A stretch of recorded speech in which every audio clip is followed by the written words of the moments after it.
TFR, Truth Frequency Radio. Howard is asked, the question, is it safe? Expediency asks, the question, is it politic? Vanity asks, the question, is it popular? But conscience asks, the question, is it right? And there comes a time when one must take a position that is neither safe, nor politic, nor popular, but he must do it because conscience tells him it is right. Every time our country stands in the path of danger, an instinct seems to summon her finest first, those who truly understand her. When freedom shivers in the cold shadow of true peril, it's always the patriots who first hear the call.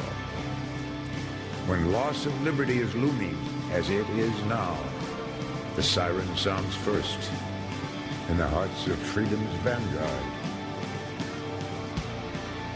Fighting for humanity and against globalism, one mind at a time.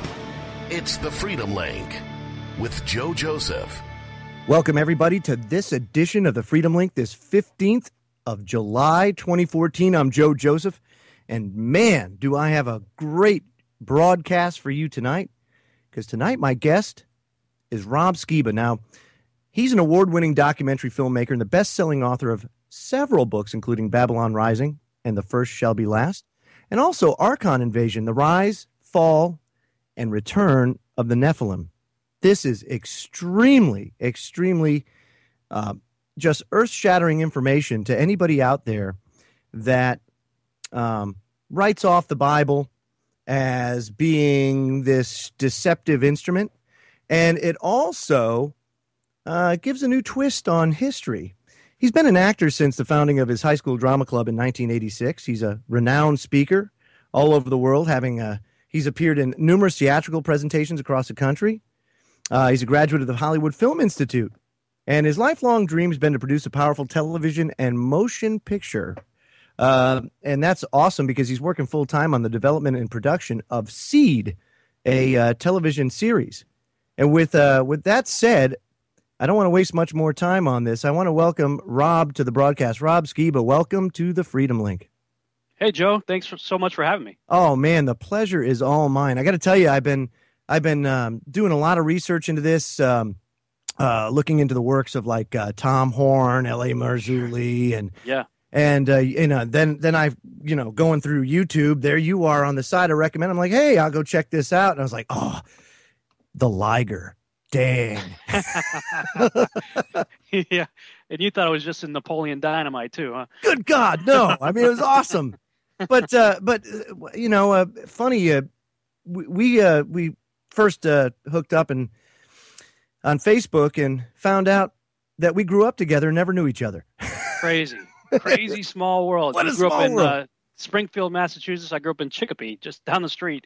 Yeah, I mean, unbelievable. Like 20 minutes away, and just never knew it. Funny how God works in our lives and how He brings people together, especially people of kindred spirits, to come together and talk about these very important issues. And the reason why I brought you on the broadcast is to talk about the Nephilim and some of the mythology that's out there, like the Anunnaki, the Sumerian mythology and all that. And I guess the best way to start out is to use a Bible reference, as far as I know, and that would be Genesis 6. And Genesis 6, it's the only reference that I found in Genesis of these giants. And basically what it says, Genesis 6 says, now it came to pass when men began to multiply on the face of the earth, and the daughters were born to them, that the sons of God saw the daughters of men, that they were beautiful, and they took wives for themselves of all whom they chose. And the Lord said, my spirit shall not strive with man forever, for he is indeed flesh, yet his days shall be 120 years. And Genesis 6:4 says, there were giants on the earth in those days, and also afterwards. when the sons of God came to the daughters of men, and they bore children to them. Those were the mighty men who were of old, men of renown. What does that mean, Rob? Well, that's a great question, and it's something that as a kid I always wondered about. What kid doesn't like stories of giants, right? Oh, right. And we have the Jack and the Beanstalk and all the little fairy tales and stuff, but there's all kinds of other tales of the gods and Clash of the Titans and all that stuff. Of course, there's a lot more of it these days, in the movie theaters and whatnot. And I always wondered about it. What's the deal with this stuff, And I read the same passage that you read, and I'm like, depending on the English translation you read, the word Nephilim is there. And, some translations just put giant, but either way, it catches, a young person's attention. You're like, giants, what? Yeah. Right here in the Bible? But when, the King James uses giants, but other translations just use the native Hebrew word Nephilim. And so I've always been intrigued by that and wanted to figure out what the deal was. And I actually had to back up a little bit further to really get the context of what's going on in Genesis 6, backing off to Genesis 3. Where you have the first prophecy in the Bible. And it's where, Adam and Eve have just taken of the fruit of the tree of the knowledge of good and evil, and God's upset and he's talking, and the serpent's right there. And it says, the woman says, the serpent deceived me and I ate, And so the Lord says to the serpent, well, because you've done this, you're going to be cursed on your belly and all that. But he says, I'm going to put enmity between your seed and the seed of the woman. And the first prophecy is God telling the devil or the serpent that Eve's seed is going to crush the devil's head. Well, I mean, if you're the one receiving that prophecy, her seed's going to crush your head. I mean, that's a bad thing, right? That's a bad thing. That's a bad thing. So what are you going to do? Well, you're going to mess up her seed, It's really strategic. I mean, I have to say, I never looked at it from the move, counter move, move, counter. The tactics that are employed here are just phenomenal. I mean, I've never seen the Bible in this way before. Yeah, L.A. Marzulli is another researcher, and he's kind of coined the phrase the cosmic chess match. But I had a very similar concept of the move and counter move. I didn't have the foresight to coin that cool phrase, but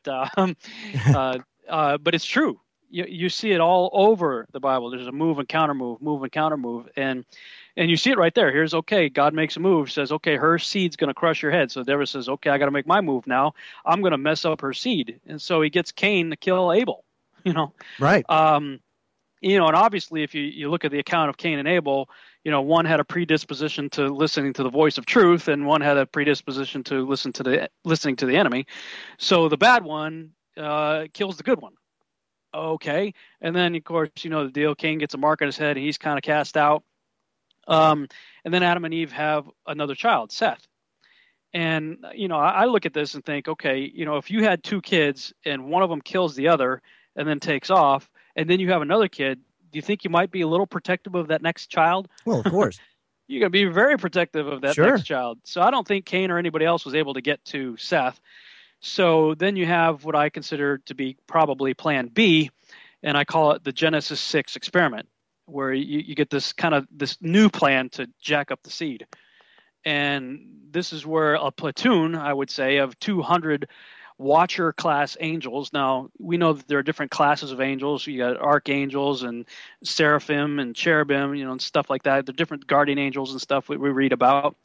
Well, Watcher is a class of angel that is actually in the canonized text of the book of Daniel, but in the book of Enoch, we learn, which is not in our Bible today. It's been in and out of the canon in various times in history and various cultures.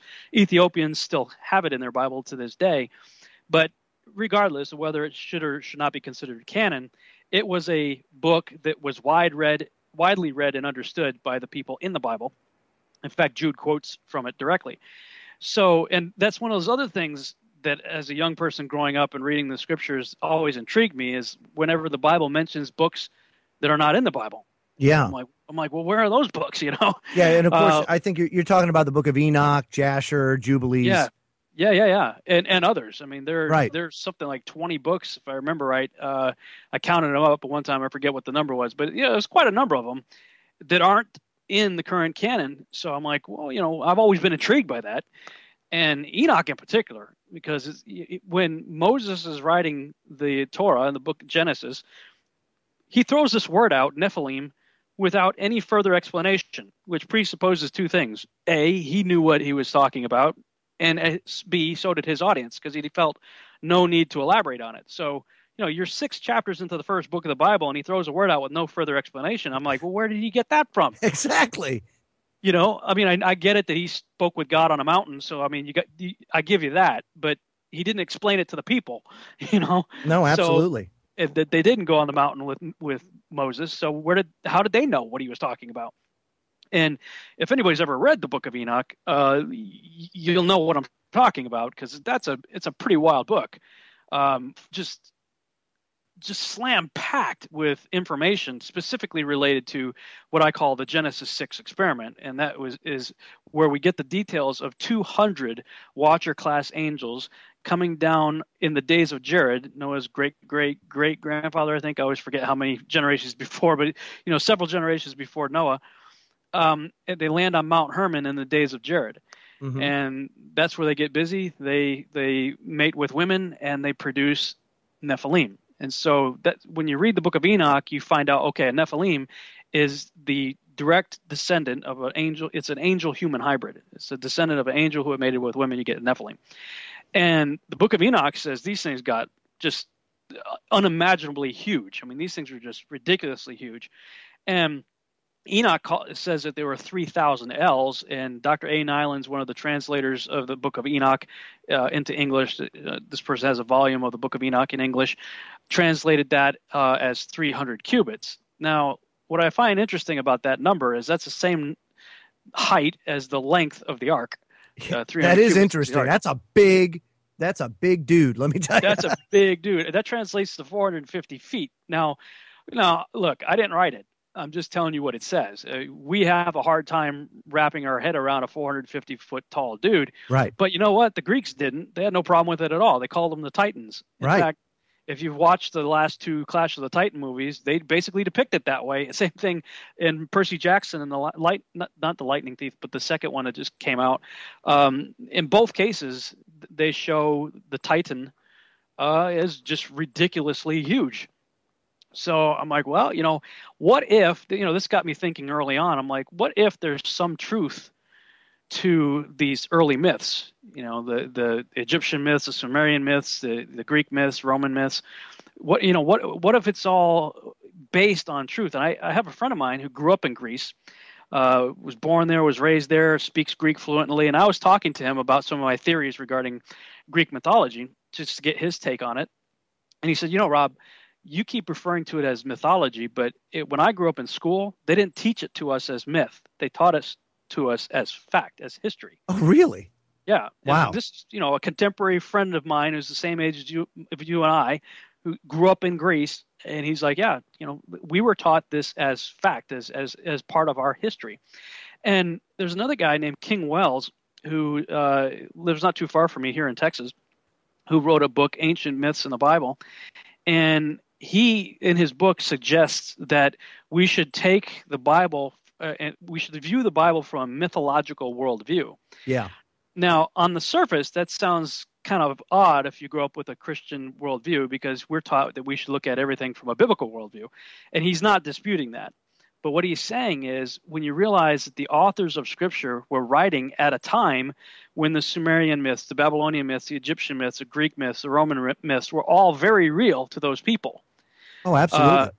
As a matter of fact, let me interject this. One of the pivotal people that got me into this and broke me away from the idea that, like, for example, the dinosaurs. Oh, yes, they were extinct millions of years ago and everything like that. Well, Dr. Ken Hovind, he pops on from time to time. I get the luxury of being able to call him up in New Hampshire, and I'll play some of the conversations that we have. And it's very interesting because he, based on his research, man walked with the dinosaurs. As a matter of fact, that's right. If you look at dinosaur prints, you'll see human footprints inside the dinosaur prints. So that's really what kind of got me going down that road. But this here puts the Bible in a whole new context. It actually becomes so exciting and so alive when you put it in that mythological context, like you were saying, that it just, I don't know. I am just I'm invigorated to actually get in there and study it more, because it shows, it like brings together all these different mythologies, and it looks like they all spawn from the same place. They really do. And it's funny you mentioned Kent Hovind. He, interestingly enough, you grew up in Springfield. I grew up in Chicopee. Yeah. I went to Tabernacle Baptist Church on New Ludlow Road in Chicopee, and Kent Hovind came there and did his creation series for like a week at my church, and I bought like all 12 of his VHS tapes on creation, and I actually dubbed them to audio cassette and would listen to them in my car. Because he really opened my mind to, I never bought evolution. When I was a kid in fifth grade is when I remember them first really starting to push it on me. And I raised my hand as a fifth grader, and I said, well, if we came from monkeys, how come they're still monkeys? It was a sincere question. I'd never heard this before, but that was a sincere question I had. And the teacher couldn't answer it to my satisfaction, and asked again in sixth grade, seventh grade, kept going. And then between eighth and ninth grade, we had summer vacation, and get in there freshman year of high school. I thought, okay, I'm back in class again. They're pushing this stuff on me again. I'm going to ask it the same question. But they stopped saying the theory of evolution and started teaching it just as evolution, as if it was a fact. And I was kind of excited, because I was like, wow, you guys proved a lot over summer vacation. So maybe you can answer a question it's been bothering me since fifth grade. And they still couldn't. And it was right around that time that Ken Hovind came through town and gave me a real solid defense against the propaganda that they were feeding us in public school.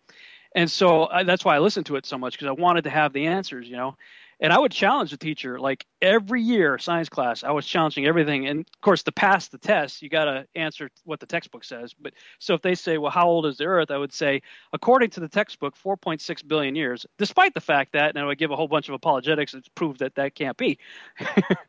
So I still got the answer right, and I still graduated, but annoyed the heck out of the teachers, Absolutely. And I actually wrote to him, Kent Hovind, not too long ago, and dedicated my books to him, because he was a huge influence in my life at an early age, getting me to think critically and to research these things. And, it really did start with dinosaurs. And now that I'm here in Texas, I can go to the Paluxy River, been down there. You can see the human footprints inside the dinosaur footprints and all the stuff that he used to talk about. Sure. But, this kind of study of the book of Genesis, you can't avoid the Nephilim. Right. Now, Kent, I think, is starting to delve into that a little bit more than he had in the past. He never really talked about that kind of stuff, in the early years anyway. But for me, it all dovetails together. It's all intertwined, and even animal-human hybrids. I was a missionary for 6.5 years, traveled to over a dozen countries. And during my travels, I had the opportunity to go to Athens twice. And I went to Cyprus, one of these trips, and everywhere you look in the Greek Isles and in Greece, you can't look anywhere without seeing the toppled remains of a statue of a god or a temple or some sort of depiction of a satyr or a minotaur, or a centaur. Right. These animal-human hybrids. And then on my second trip to Athens, it was really impressed upon me that, man, this stuff is still very very much in the collective consciousness of these people. And, I'm a sci-fi fan. I love Star Wars and all that stuff. And I'm thinking to myself, man, 4,000 years from now, nobody's going to remember Yoda. George Lucas, who was like my childhood hero growing up. I had everything Star Wars, and watched all the making of and all that stuff. And in one of the documentaries, he made the statement that he was trying to invent a modern mythology. And so just like Homer, who is the author of the Odyssey and Iliad, and where we get most of our Greek mythology from, if George is just like Homer, nobody's going to remember Yoda 4,000 years from now. You know what I mean? But yet everybody still remembers the stuff that Homer wrote about. And in fact, it's required reading even in our American English classes. We have to read the Odyssey and the Iliad and the Greek myths. So I came back from that trip and I told my wife, I said, all those animal-human hybrids in mythology? She said, yeah. I said, I think they were real. I mean, why would they still be talking about this stuff and still be thinking about this stuff, And, we had an interesting talk, went to bed. The next morning, we wake up, and she goes in the other room and checks her email, and there was a BBC news feed that came in that she saw, and she clicked on it, and the article was, scientists had successfully cloned a sheep with a human heart. And the article went on to say that if they keep doing this, eventually the genes are going to fuse together, and we're going to end up with animal-human hybrids. And I'm like, whoa! I mean, it was literally the next morning after I just postulated the idea that maybe there was some truth to this stuff. And what intrigued me about that is there's a prophecy that Yeshua, or Jesus, said in Matthew 24:37. He said, as it was in the days of Noah, so shall it be at the coming of the Son of Man. In other words, the second coming that Christians are looking for in the last days are going to be like the days of Noah. And so I'm going, well, that begs the question, what differentiates the days of Noah from any other time in human history? Because the rest of Matthew 24, the disciples had asked him, what's it going to be like? What are the signs of the times, when you're going to come back? And he gives them a whole bunch of signs, wars, rumors of war, pestilence, famine, earthquakes, all that. Well, but we've had all of those things forever, right? So what's different about the days of Noah? If we've always had earthquakes and pestilence and wars, what's the difference? Well, that forced me to look at the days of Noah a lot closer. Most people, you hear Noah, and your mind goes Noah's Ark. Well, yeah, that's true. That's what he's most famous for. But he lived 950 years, 600 years before the flood and 350 years after the flood. And there's a whole lot of crazy, wild, and wacky stuff that goes on both sides of the flood. And so if I'm to take the full 950 years of Noah's days, then the last days are going to be very interesting. And they're going to include all kinds of things like giants, like animal-human hybrids. And we haven't seen giants, although there are reports, believe it or not, that our troops discovered some in Afghanistan, very large cannibalistic red-haired giants. People can Google that. Down in Peru, too. Down in Peru, yeah. I think I recently watched an episode of Prophecy in the News, Gary Stearman having Lynn Marzulli on and talking about the discoveries down in Peru of the same type of skulls with the red hair, and they're all over the place. They're not. I guess what I'm trying to say is that they're not just right in the Middle East. They're all over the world. Yes, they are. In fact, I'm reading a book right now. I forget the title of it, but it's dealing with Meriwether Lewis. Lewis and Clark. And if you grew up in Springfield, you may remember Lewis and Clark on Memorial Drive. Sure, was a drugstore. It was the first job I ever had, other than a paper route. after I got rid of my paper route.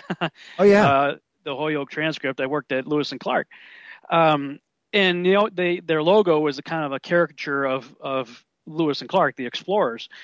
And so I'm reading this book right now about the expeditions of Lewis and Clark, and they traveled for a while together, but then they split up at one point, and Meriwether Lewis went north, I believe, and Clark went south, and they did their own little exploration and met up again and came back. But then later, Lewis was murdered, and a lot of his writings were suppressed. And around that same time, the Smithsonian Institute was created, supposedly to be sort of the guardian of American heritage and stuff. Oh, of course. But the exact opposite is true. Right. It was designed to be like the Vatican, to cover up and hide and store things they don't, like Indiana Jones and the Raiders of the Lost Ark. That big warehouse with all the stuff where they don't want anybody to know. That's real. That is fact. That is true. When they did their research for Raiders of the Lost Ark, I think they became aware of that. That absolutely. Final scene. As a matter of fact, this is one thing that I've learned in my journey, both intellectually and spiritually, that reality is 180 degrees out of phase with the way we perceive reality is 180 degrees out of phase of what reality really is. So, and I always go into things looking that way, as far as, like you said, the Smithsonian. Oh yes, it's this museum to preserve history and everything. No. Not at all. It's the museum to suppress history and put forward the propaganda of a worldview that they want you to believe. And anything that conflicts with evolution is pushed aside, hidden, spirited away, and you don't see it. And they'll kill the opposition. People like Lewis, and he was writing about giants. And you can go back even further to the conquistadors and stuff. And when Cortez and these guys are going through Florida and, and Mexico and different places, and they're writing a lot about encountering giants. My next book is going to deal with the diaspora of the giants. Everybody talks about the diaspora of the Jews and the Israelites and stuff. Well, you got to remember when they came into the promised land after the Exodus, that Joshua and his boys did a good job. They didn't get all of them, but did a good job of wiping out the giants and chasing them out. And, they went north and they went south and they went overseas and they ended up over here. Yeah, no, that is an interesting, that's something that we have to get into in the next half hour, because there's a lot of questions to that. How come the flood didn't wipe them all out? And then you can get into like there's different theories on it, one of them being the multiple incursion theory. Right. And there's a lot of people that think that it was an alien presence or a fallen angel presence after the flood. I'm like you in the regards, I'm not really too big of a fan on the multiple incursion theory. Really, it's about, the genetics that really kind of keyed me in on why I don't think that that's the case. But when we come back, folks, we'll get into much more of this with Rob Skiba. His website, kingsgatemedia.com, kingsgatemedia.com. You can also follow him on Facebook and check out all of the great work that he has. Fantastic author and public speaker. We'll be back with much more right after the break. Don't go away.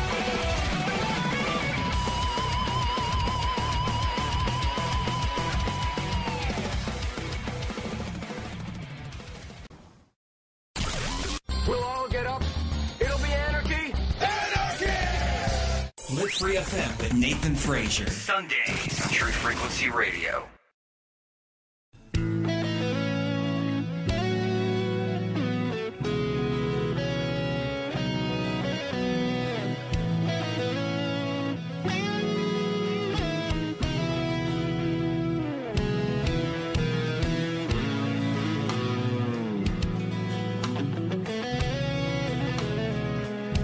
Welcome back, everybody. Joe Joseph here. You're listening to the Freedom Link on Truth Frequency Radio, truthfrequencyradio.com, 90.7 FM Denver. And my special guest is Rob Skiba. His website, kingsgatemedia.com. Go there today. Check out all the great books and DVDs he has available for you to learn more about the Bible and the extra biblical texts like the Book of Enoch, the Book of Jubilees, the Book of Jasher, and how he puts all of this together and gives you a different view on things that actually makes the Bible come to life, which is very important in our society today because everything is built around entertainment. So if you can understand it from an entertaining perspective, you might be able to reach out to those people whose hearts may have waxed cold because of the dryness of the history and all that stuff. But Rob, we're talking about the hybrids. I mean, it's interesting because we see like all of the medieval tales and the talks of the griffins and the dragons and all that, all that kind of stuff. And even today we talk about it and it's myth to us, but to those people back then, it was real, wasn't it? Yeah, it was very real. And going back to what King Wells said, looking at the Bible from a mythological worldview, you got to remember, like, they thought Paul was Mercury, the messenger of the gods, and Barnabas was Zeus. So this shows you something. It shows you the mentality of those people. They didn't just look at that as, funny fairy tale myth. They looked at the characteristics of Paul and Barnabas, and they immediately thought, well, Paul, he's the spokesperson. He's the messenger of the gods. He must be Mercury. And Barnabas, well, he must be Zeus. It shows that they believe this stuff, not as myth, but as fact. And when you start going through the scriptures with that mentality, just kind of looking at what you're reading in the Bible, trying to put on, if you will, a mythological mentality, and you realize that these things were written at a time when people really did believe in those gods. And when you look at the book of Exodus and what was going on with the plagues, and you realize that each of the 10 plagues in the book of Exodus was specifically targeted to a different god of the Egyptians. That there was a god for each one of the characteristics of the plague, and the last one being Osiris. Right. That, God was showing that he, Yod-He, Vav-He, Yahweh, Yahuwah, however you choose to pronounce it, is the God of gods, King of kings, Lord of lords. He's above all, and I'm proving it. Right. There's no other God but him. And when you realize that the Exodus really was a showdown, I mean, it was God against the gods. The Bible really starts to come alive with some of these stories. It's epic. And you got crazy things like, people can just do a Google search on Hittites and stone carvings and stuff like that, and chimera. And you'll see that the Hittites were very fond of carving various depictions of different types of animal-human hybrids. People with lion heads and human bodies. Oh, wait a minute. Doesn't the Bible say something about some guys warring against the lion men of Moab? In the 2 Samuel? You're like, lion men of Moab? Yeah, what's that? I know. But if you take it literally, the way it's written. Take it literally, and you realize that they were going up against people who were carving pictures of lion men. It takes a lot of effort to take a block of stone and carve out very detailed pictures. It's not somebody just doing it just because, they're bored. There was a reason why they were doing these things, and there's a lot of it. I mean, look at the Egyptian hieroglyphs. Horus. What's the jackal-headed one there? Anubis. You've got, especially in the Egyptian pantheon, you got all sorts of animal-human hybrids going on. Same thing in the Sumerian, and in the Greeks. They're everywhere. And so there's this one picture that really caught my attention as I was going through the Hebrew. Before I tell you about this picture, Chuck Missler had done something I saw where he took the meanings of the names of the first 10 patriarchs before the flood, from Adam to Noah. And, we know that they named their children things that meant things. Esau came out red and hairy, so they named him Red and Hairy because that's what Esau means. Jacob came out grabbing his heels, so they named him Heel Grabber. That's what Jacob means. Their names have meaning. And right. Missler looked at the names from Adam to Noah and looked up their Hebrew meanings and strung them together in a sentence. In the order that they're given, it comes out, man is appointed mortal sorrow, but the blessed God shall come down teaching that with his death the despairing shall find rest. I mean, how incredible is that? See, now that's something that's crazy. And it's not, that's like God's fingerprint on certain things. I'll give you another one. There's an equidistant letter sequence in the first 5 books of the Old Testament, of the Torah, the Hebrew Torah, where it's unbelievable that every seventh letter it spells Torah in Genesis and Exodus, and then it spells Yod-He Vav-He in Leviticus, right? And then in Numbers and Deuteronomy, it spells Torah backwards. All pointing to Leviticus, where it says Yahweh, Yod-He, Vav-He. I mean, how crazy is that? You just don't do that. You know what I mean? That's one of those things that I just, from a human standpoint, how do you go about writing in such a fashion where that just falls into place? Why? Because it's divinely inspired. Really, that's the only way I can make it make sense in my head. Absolutely. And we know Paul says, all scripture is given by inspiration of the Holy Spirit. We know that the scriptures are inspired by the Holy Spirit and written by men. But I would say the Torah is a step above that because it was dictated. Right. It tells you that Moses hung out twice, on the mountain for extended periods of time, 40 days up there. And it says that he spoke with God face to face as one speaks with a friend. So, I mean, that's pretty huge. And while he's doing that, God himself is writing with his own finger the 10 Commandments in stone and handing them to him, Right, which really, folks, if you don't understand, there's meaning to that. When you write something in stone with your own finger, That's pretty heavy stuff. You know, a lot of people say, well, the law was nailed to the cross. The Ten Commandments don't matter. They don't matter anymore. And my thing is, it's funny because I believe it was Yeshua in the New Testament. If you love me, keep my commandments. You know, it's really simple. And, it really is. And 1 John 2, see, when people get all messed up between the law and grace, I'm like, look, read 1 John 2 through 5. Because 1 John 2 starts off by saying, I'm writing this so that you don't sin. 1 John 3 defines sin as transgression of the law. And he says, but if you do, then you've got Jesus Christ, the righteous, who's your advocate. So you're covered. You know, he takes care of you. You're good.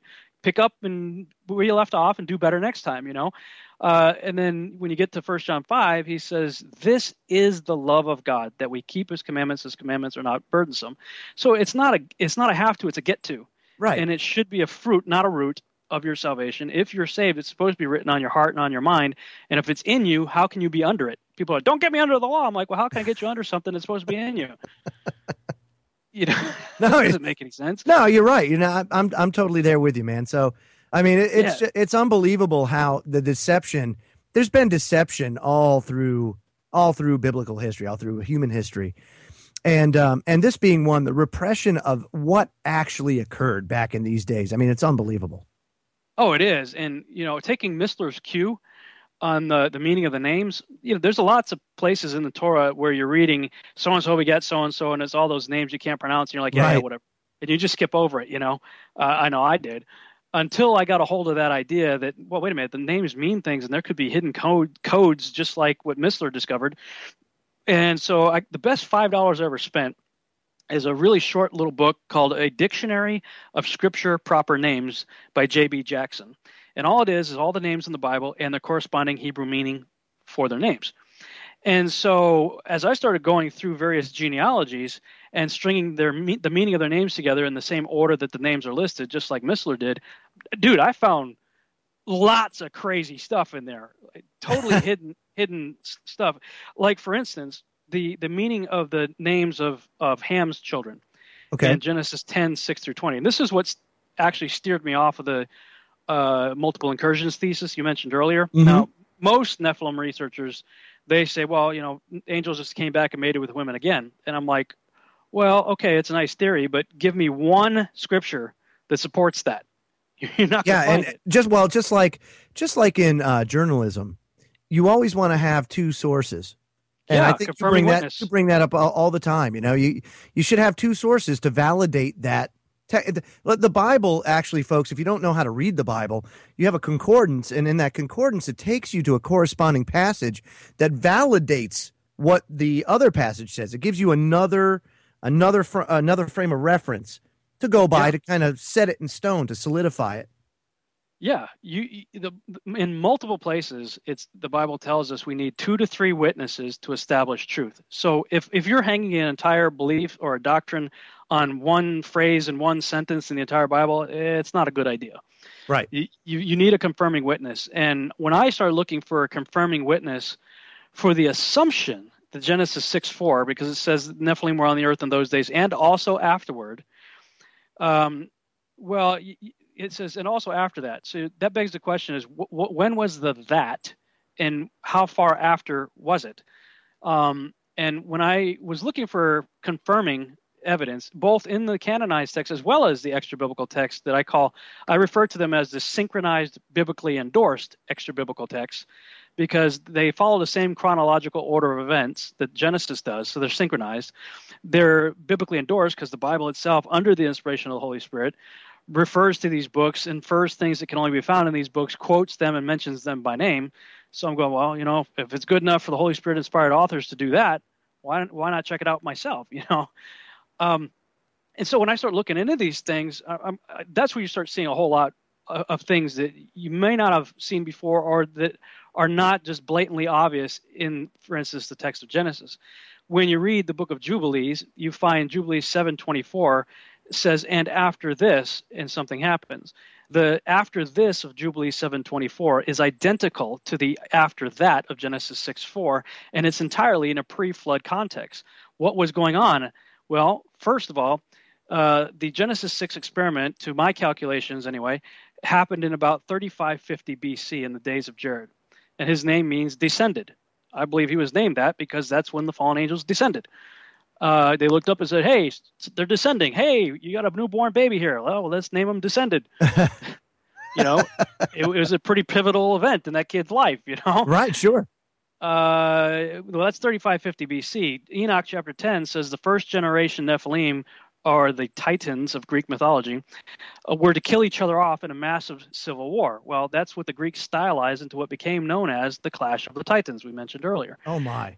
Well, the Clash of the Titans ended at about 3000 BC. And what's interesting about 3000 BC is there's a lot of things leading up to it. 3114 BC is when the Aztec calendar stone, the Mayan calendar, that shows up in 3114 BC. About 20 years later, you have the death of the first man, Adam. He dies. About 25 years later is when the end of the Clash of the Titans is. So the first generation Nephilim are gone, dead. They've killed each other off. Then you have the judgment of the Watchers. Their parents are judged, bound, and buried. And remember this, we'll come back to it, for 70 generations. They were to be buried under the sands of the earth for 70 generations. That's roughly 3000 BC when that took place. Okay. And then Enoch is raptured, and about 70 years later, Noah's born, and his daddy takes a deep breath and names him Rest. Well, that's Lamech's interesting. name, Noah's name means rest. Why? Because he was born after the chaos of the Clash of the Titans, whereas his father, Lamech, his name means despairing. Well, duh. Methuselah named him despairing because he was born during the time of the Clash of the Titans. And what a chaotic time that must have been, Just like we think of as was in the days of Noah, so will it be, wow, chaotic time. Just like today, very chaotic, very, very, very chaotic. Just prior to the days of Noah, it was chaotic, and today, very chaotic. Yeah, but at the time of his birth, there was a reprieve. There was a calm, and it lasted for a little while because you got 600 years to the flood from Noah's birth, 700 years from the judgment of the Watchers. So that's the what happened. That's that. Okay, where it says, and also after that, that's that. That is 3550 BC, the Genesis 6 experiment takes place. 3000 BC, the judgment of the Watchers and their children is done. That's that. After that is the 700 years leading up to the flood from that point forward. That's when you find that the extra biblical texts come in very handy in filling in the gaps. Joshua 4:18 tells you that in the latter days of Methuselah, the last 120 years of Methuselah's life, man began to blend species together in order therewith to provoke the Lord. And that was what led to the corruption of all flesh. Genesis 6:12 tells us all flesh had become corrupted. Well, that's, as Paul Harvey would say, the rest of the story. Joshua 4:18 fills in a massive blank there, and Jubilees is a confirming witness to Joshua, where it says, and after this, now the prior verses, this is Jubilees 7:24, 1 through 23, verses 1 through 23 tells you about the Watchers coming down, mating with women, the judgment, all that. And then it says, and after this, men began to blend species. And it talks about they sinned against the birds and the animals, the lizards, the reptiles, the fish. And that's where you have the creation of animal-human hybrids in the last 120 years. Now, that's something that you can repent of. That was the activity of men. And we know Peter and others tell us that Noah was a preacher of righteousness. He preached repentance for 120 years. Well, what nationality are you, Joe? What's your heritage? I'm of Italian and Irish descent. Can you repent of that? I cannot. Neither can I. I'm Scottish, French, Polish. Okay, I'm so Polish they put the ski in front of the name. Skiba is my last name. Everybody else I grew up with in Chicopee. I was going to say you're from Chicopee, so you had to be. The Kielbasa Festival, Zabowski and Zawowski and all the everybody. Okay, but neither one of us can repent of that. You cannot repent of being born what you're born. So it makes no sense to preach that Noah was preacher of righteousness against the Nephilim, angel-human hybrids, because they can't repent of that. They were born that way. What choice did they have? Right. That was not the issue. The issue was transhumanism. And that Yeshua said that as it was in the days of Noah, not Jared. Jared was the days angels made with humans.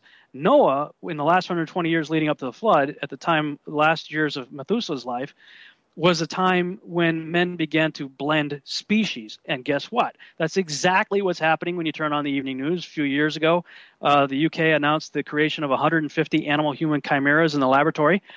And if that's what they're telling us, just imagine what they're not telling us. Imagine what they're not telling. I was just going to say that. Good grief. Yeah. And Island of Dr. Moreau. Oh, yeah. When you brought up a term that has gotten a lot of mainstream exposure lately, and that's transhumanism. And transhumanism has taken on a life of its own now in our time, especially with the idea that you can merge humans with machines, you know? Yeah. And that, I look at that, I'm like, good grief. If God doesn't intervene, what's going to happen when you take... He says that. Yeah. Yeshua says, it's, except those days be shortened, no flesh will survive. Oh, I totally believe it. No doubt. I mean, if they keep going, I mean, they're all talking about it. I mean, we've seen the movies. We've seen, Lawnmower Man, Transcendence, Terminator. We've seen where these things end. Yeah, it's never good. Never good. No, it's not. And that's what happened in the days leading up. Probably not so much machinery, but the blending of animals with humans. And interestingly enough, as I'm doing this research, because Genesis also tells you that the heart and imagination of men became only evil continually. And I thought, well, there've been a lot of bad people in the world. I mean, the Nazis were pretty evil, but surely they had a tender moment with their spouse and children. They weren't only evil continually, even though they did a lot of bad stuff. So I started thinking, well, what would cause that, to have only evil continually? I see no evidence of angels mating with women. That happened, 700 years prior. So, or actually 1,200 years prior to the flood. So, as I'm thinking about this, I go see the Amazing Spider-Man with the one with Dr. Connors, who becomes the Lizard. And spoiler alert, if people haven't seen it yet, but he's a doctor who is missing part of his arm. He's an amputee from the elbow down, and obviously he would like to have his arm back, and he's trying to figure out how can he help other people who have lost limbs. And he's doing experiments with lizards because you can chop their tail off and it grows back. So he's like, well, what's the genetic code that allows that to happen? So he cuts off the legs of mice and stuff and starts injecting mice with lizard DNA until finally he gets a viable subject and the leg grows back. So he's like, aha, I've got it figured out. And he injects himself in his stump of his arm with lizard DNA, and sure enough, his arm grows back. Yay! Oh, man. But he has an unfortunate side effect. He becomes a giant lizard-human hybrid that has only evil continually in his heart and mind. Isn't it interesting, too, that Satan's referred to as a serpent, as a reptile? Yeah, exactly. Yeah.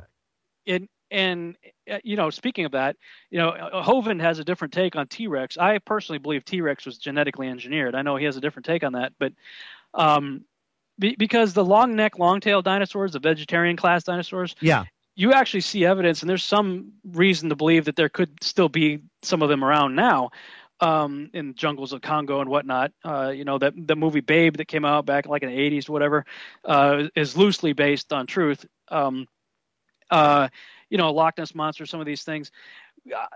We see evidence of the herbivore, good dinosaurs, if you will. Right. Surviving the flood, and even in the recent memory of man, because they're Indian depictions of humans with long-necked dinosaurs carved on stone. Okay, well, the only way that's possible is if they made it on the ark. But you don't see people hanging around with velociraptors, No. T-Rex and stuff. So it is my theory that when you read, especially if you read Jubilees 7:24 and Joshua 4:18 and the Genesis account where it talks about violence and everything, that those were genetically engineered from existing good dinosaurs into the really bad, vicious dinosaurs. Because Genesis says all flesh had become corrupted, and Jubilees says that men began to sin against the lizards, and so I kind of put that together and go, well, maybe that's what happened. And at in the same time, you had the creation of animal-human hybrids. And I mean, isn't it funny that Hollywood gets it? The church is completely clueless, but Hollywood's showing this stuff on a fairly regular basis. And I have a theory about that. I think how many artists, musicians, actors do we have to hear say, Yeah, I channeled this from, and this information, and, you got, what's it, Sasha Fierce or whatever, Beyonce, and, all these people saying that they have other entities that they commune with. Rawlings, when she was talking about her fictional series, said that, yeah, I mean, these characters came to her in dreams and visions, that, it could be that entities from the fallen realm are telling their story.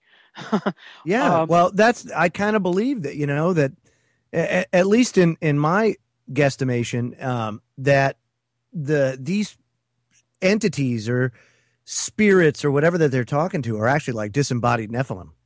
Oh yeah, Enoch chapter 15 tells you that's exactly what demons are not fallen angels.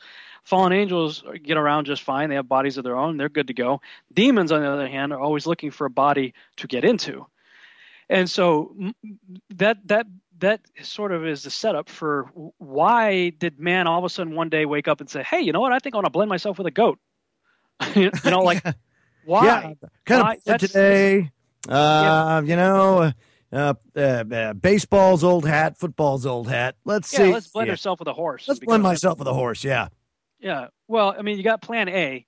Cain kills Abel. Okay, Seth is born. Nobody's able to get to Seth. Plan B, Genesis 6. Let's go ahead and mate with women and create giants and wipe out everybody that way. Well, God puts a stop to that, judges the watchers, and the Nephilim kill each other off.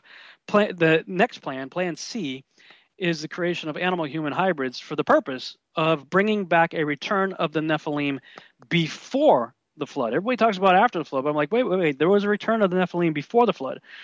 But this is a different variety. This is an animal-human hybrid, not an angel-human hybrid. And the reason I say that this was Plan C is because, okay, Enoch 15 says kill an angel-human hybrid, and the spirit goes out and becomes a demon. Okay. So I don't know how many there were. Presumably quite a lot. These things are all running around doing their thing. I mean, they're all over the New Testament. Jesus casted them out left and right. 1,000 of them in one guy. So. We know that God specifically said that he created everything to reproduce after its own kind. Over and over and over again, we see that. Everything reproduces after its own kind. And we see that God breathes into Adam and he becomes a living soul. In Hebrew, that's nephesh. He becomes a living nephesh. That's the soul, the spirit that animates us. But the same thing's used for the living creatures. They became a living nephesh. So Paul later says there's one flesh for birds, one for animals, one for humans. He's kind of reiterating the idea of after its kind. So I believe that there is a God-prescribed nephesh specific to humans. There's one specific to dogs, cats, birds, lizards, whatever. God has a nephesh related to each kind. So then what happens if you blend a human and a cow? Ooh, not good. Well, yeah, you don't have a God-prescribed nephesh to go into it.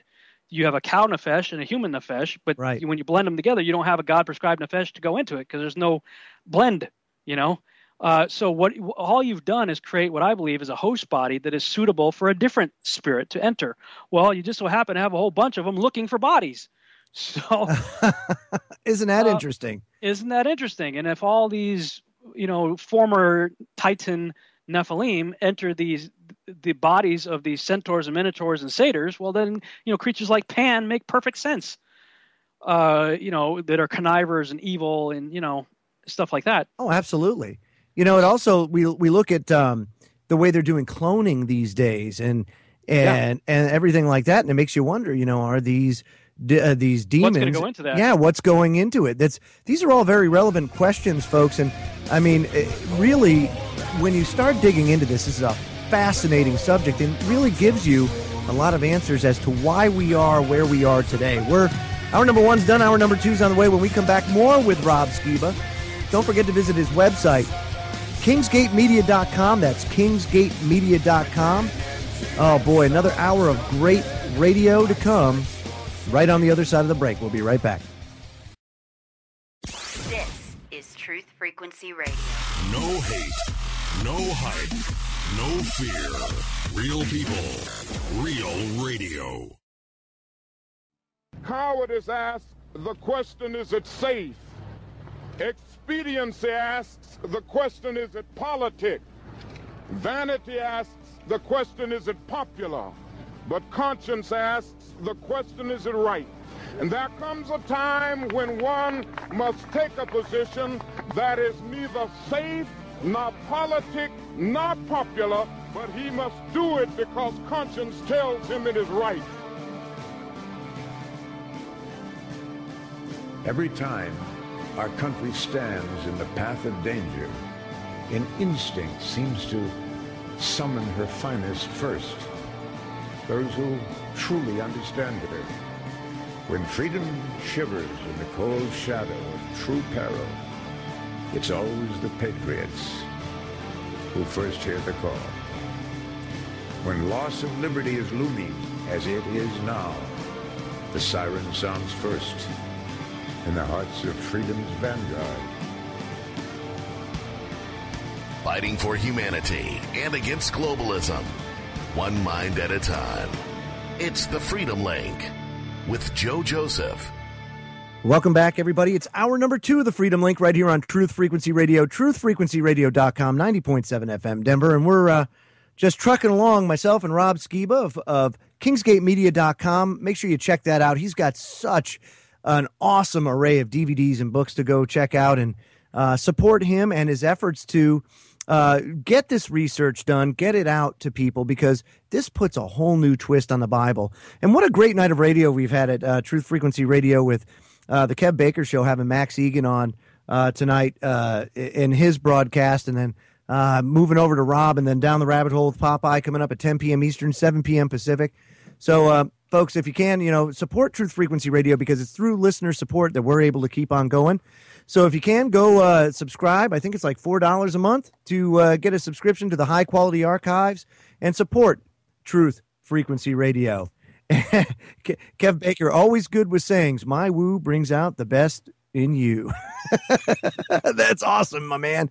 And again, Rob Skiba is my guest. Rob, we were talking about definitions of names and just how incredibly important it is to understand the meanings of some of these names. During the break, you brought up the names in Genesis 10. Yeah. I mentioned earlier that this is one of the things that moved me off the multiple incursions deal, is I found, no indications that angels ever again mated with women. So I'm like, well, okay, what would be the alternative, And you see the creation of these animal-human hybrids and the corruption of all flesh through transhumanism. And then on the other side of the flood, you have what they call the table of nations in Genesis chapter 10, where they so-and-so beget, so-and-so beget, so-and-so. And we usually skip past a lot of that stuff because we can't pronounce the names. So what, But taking Chuck Missler's cue, I decided I'm going to go and define the meanings of the names.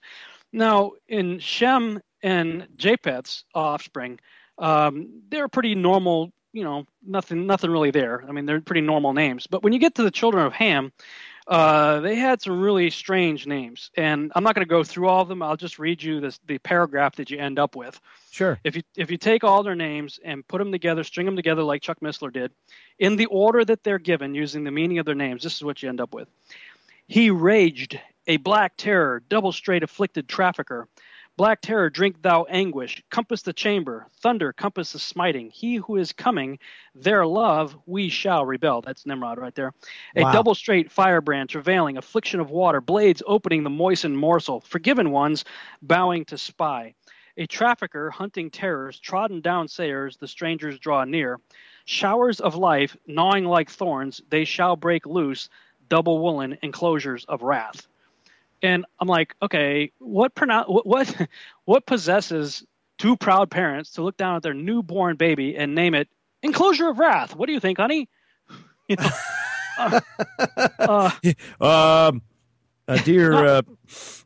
I think I like Terrors better. Let's name it. Yeah, Terrors is always good. Yes. Or Thorns or Blades. It's like something's clearly up with these kids, and those are the same ites that the Israelites were told repeatedly by Yahweh to utterly destroy. Kill the women, kill the children, kill the animals, wipe out everybody. Now, this solved a big dilemma for me, because in the New Testament, John 14, I believe, Philip asked Jesus, hey, show us the Father and it'll be sufficient. And Jesus says, what are you talking about, Philip? If you've seen me, you've seen my Father. Well, that never computed in my head because, Yeshua, he's like, hanging out with publicans and sinners. He's not judging anybody. He loves everybody. He's healing everybody, casting out demons. What a guy. But Dad, on the other hand, is kill the women, kill the children, wipe out the animals, kill everybody. And I'm like, I don't get it, man. Well, that's one of the things, believe it or not, and that really, especially with our listeners here, that's the one thing that I get from them is, if your God's supposed to be so loving, then why does he kill everybody in the Old Testament? Well, there's your answer right there, because those, and you trace them back to Genesis 10:6-20. They're the ites that became the giants. They're the Amorites. Amos chapter 2, verse 9 tells us the Amorites got as tall as cedar trees. Well, a cedar tree, modest cedar tree, gets to about 35 feet tall. The cedars of Lebanon got to 150 feet tall. What did the spies say when they went in the land? Oh, we feel like grasshoppers compared to those guys. Well, yeah. Hello? That wasn't metaphoric. I mean, that was like literal. Wow. No, it says they are of great stature. I mean, they make a point of repeatedly telling us that and they mentioned the Anakim. Now, the Anakim were sons of Anak, who was a son of Arba, who was an Amorite. The Amorites come from Canaan, come from Ham, stepped off the ark with no mention of angels anywhere in the picture.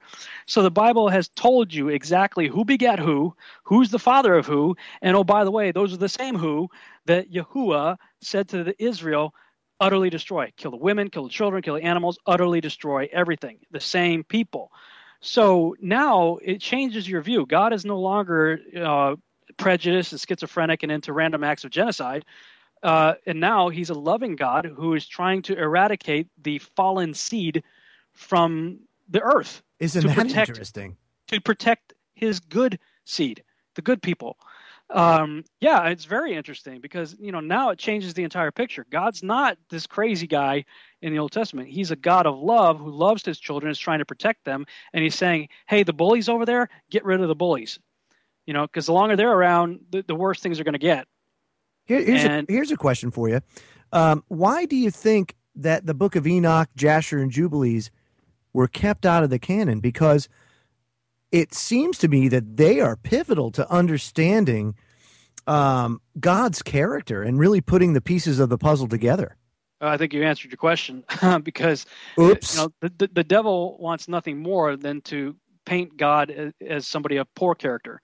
Of bad. You don't want God. God is evil. God is, and so if he can do everything, and even in the Sumerian mythologies, Enlil is painted as the Yahweh character, and Enki is really the serpent in the garden.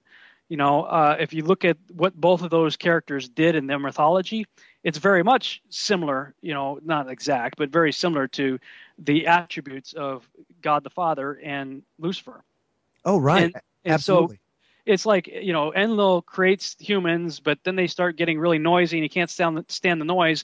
So he says, I'm going to wipe them all out with a flood. Well, Enki, looks at what big bad Enlil has planned, and he goes and tells Noah, hey, this is what the plan is. You better build yourself a boat, So, Enki's painted as the hero, that helps people, and Enlil's the bad guy. Well, it's the roles are reversed.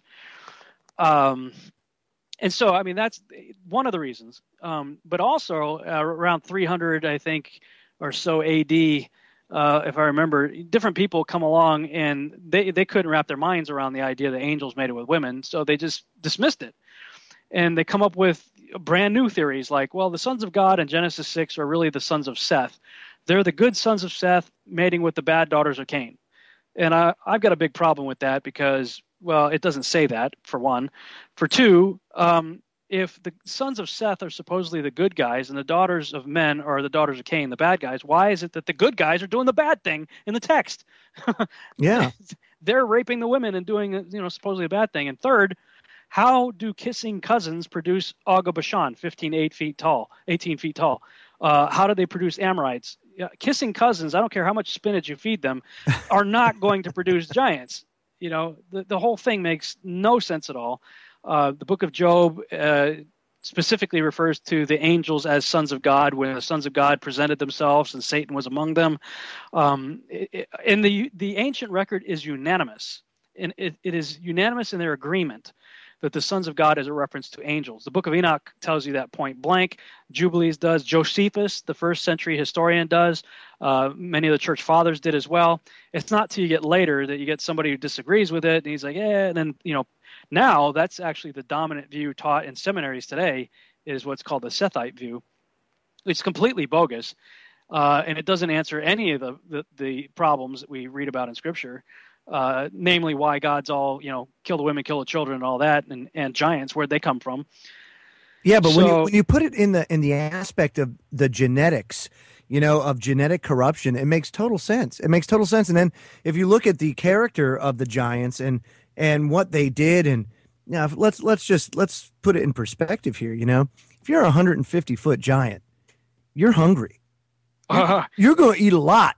So if you've got an earth full of giants, they're basically going to eat themselves, and then they're going to start eating themselves. And I think the Bible gets into that, cannibalism and all that stuff.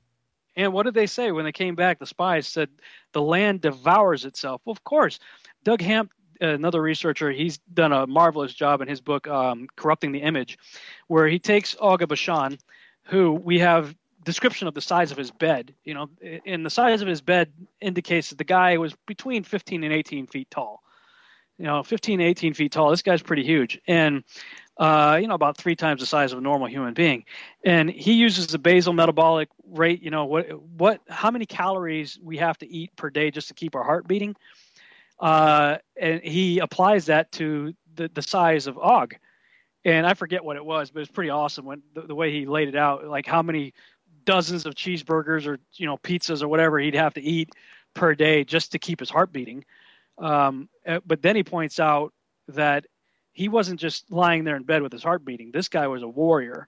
So, he had to eat a lot. And even the American Indians, the Hopi, have legends of these red-headed giants that while running would scoop up buffalo in their arms while they were running, and take them away, go eat them. They had mega appetites just to keep themselves alive. And I believe they got into GMO, genetic modification of plants, specifically the grapes. We see the spies bring back a cluster of grapes. It takes 2 guys to carry a cluster of grapes on a pole. That's crazy. While I was doing this research, my wife came in and had a bowl of grapes for me to eat. And I was literally on that part in the book of Numbers when she gives me a bowl of grapes, and in it was a full cluster of grapes. So I thought, So I grabbed the cluster of grapes and went in the bathroom, and I held the cluster up to my head just to get a scale. How big does a cluster of grapes look to a human head? And the cluster of grapes that I had was pretty close to the same size as my head. So I thought, okay, I'm going to go into the computer, and I got some 3D authoring software, and I create a 3D person and a cluster of grapes. And I just scaled the cluster of grapes and the human, with the head the same size as the grape. I kept sizing it up till it got to the size that I'm 175 pounds. I know how much I'm capable of lifting. So I figured, how big would the grapes have to get before I'd have to ask a buddy for help? And I kid you not, when I did that, just scaling them up together, the grape scale tells you the size of the giants. By the time I would need a buddy to help me, you're over 20 feet tall. Wow. That's how big so I found that the size of the grapes cluster actually indicates the scale of the giants. You're looking at anywhere from 20 to 35 foot tall giants. And if you look at the quote fossil record, that would seem to confirm it, because they found skeletons, 36, 38 feet tall? Oh, well, yeah. Steve Quayle has done some great research compiling evidence of giants that have been found throughout history. Yeah. And there are documented accounts in history of 35, 36 footers. Interestingly enough, Rockwall, Texas, is not too far from where I live here in Texas.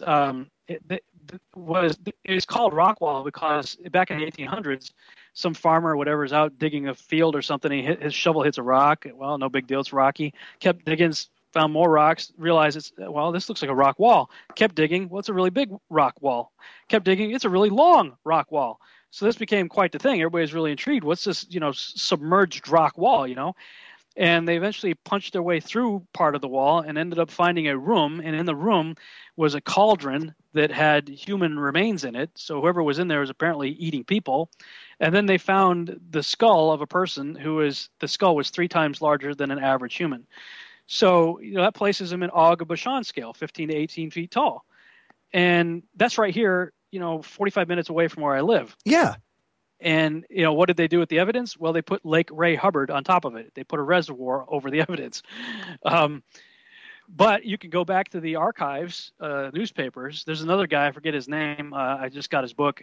And all it is newspaper articles from like 1700s, 1800s, early 1900s even, of the United States records of giants. And the average giant was 15 to 18 feet tall. Right. So these giants, they got all over the place. Like they're everywhere. Yeah. So I got a question from the chat room, and I kind of missed it a little bit before, but Gentleman Skeptic in the chat room asked, wouldn't this imply then that Ham, or at least his wife, had tainted blood? Absolutely. But not Ham. Okay. And it wasn't just Ham. Japheth has evidence of giants as well. Gog and Magog.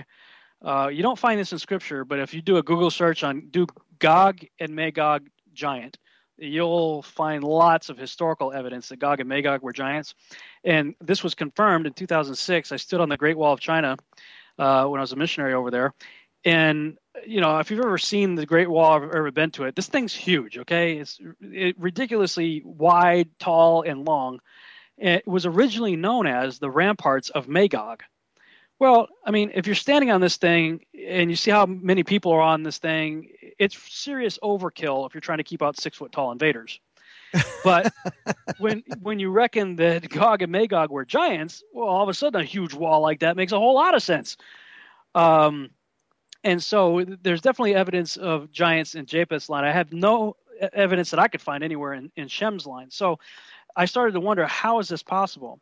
And if you've ever heard of the tool in biology called a Punnett square, okay, it's just a way of determining if genetic traits will pass on to your offspring. If you and your wife have certain traits and you want to know if your offspring will, it's a way of determining the odds, basically. So I thought, well, I'm going to do a Nephilim Punnett square. Now, I went with the premise that Shem, Ham, and Japheth were all genetically pure because Genesis 6, 8, 9 tells us that Noah was found perfect in his generations. He was a good guy, but that actually in Hebrew is the Hebrew word tamim, right, which is the word used for the pure red heifer, animal without spot or blemish. It's a term used for genetic purity. Okay. And his wife descended from Enoch, right? Yeah, she was Enoch's daughter, and Enoch was so righteous that God took him, early. Right. So, being that Noah and his wife were both genetically pure, it stands to reason, obviously, that Shem, Ham, and Japheth were. But then that's the exception. Okay, that's what you read prior to verse 12 of Genesis 6. Then verse 12 tells you that all flesh became corrupted. So I just ask people, well, how much is all? All means all. That's a Kent Hovind response, by the way. Yeah, exactly. Yeah, that's probably exactly where that is. That's where, because I use that all the time. All means all. Yeah, does all mean all or not? And if it does mean all, then the first mention of the wives of the 3 sons is not until verse 18. Simple math. Is 18 come before or after 12? Comes after. Well, and in the book of Joshua, second witness, it tells you point blank that Noah did not pick the 3 wives until 7 days before the floodwaters came. Oh, wow. Well, and you'll note that none of their brothers made it on the ark. Their mother didn't make it on their ark. Their father didn't make it on the ark. No other relative made it on the ark. So clearly, something's up with that family. Because Noah's immediate family had Methuselah also died 7 days before the flood. And Lamech died earlier than that. He died young at 777 years. So that was my first clue. I'm going, okay, all things being equal, Occam's razor says the simplest solution is the right answer. And so when I see on the post-flood side the meaning of their names, specifically the names of Genesis 10, 6 through 20. It's very revealing. I mean, the giants, Amos 2:9, the Amorites are as tall as cedar trees. Amorites come from Canaan. Canaan comes from Ham, who stepped off the ark with no mention of any angels. So I know who begat who, and I know Shem, Ham, and Japheth are all pure. Who's left? The wives. And so using that premise, if I've got a pure man, a man has an X chromosome and a Y chromosome. You only get the Y chromosome from your father, which means every human being male on this planet has a Y chromosome that traces back to Adam. Unless you believe in multiple incursions, then you got a really big problem because you got stray Ys all over the place, and they're not redeemable. So if you have a man with a pure Y and a pure X, and you got a female who has two X chromosomes, and I went with the premise of a 50-50 hybrid. So let's say she's got one good X chromosome and one tainted or corrupted chromosome due to transhumanism. Well, you have a 50-50 chance of having a 100% normal child, or a 50-50 chance of having a Nephilim hybrid. Ah. And I contend that the odds were contingent upon obedience, because Scripture says the sins of the father are passed down to what? The third and fourth generation. And, obviously, as soon as you get off the ark, Ham's doing something with his dad, that's not cool. And I always was intrigued by the fact that he doesn't curse Ham, he curses his grandson, Canaan.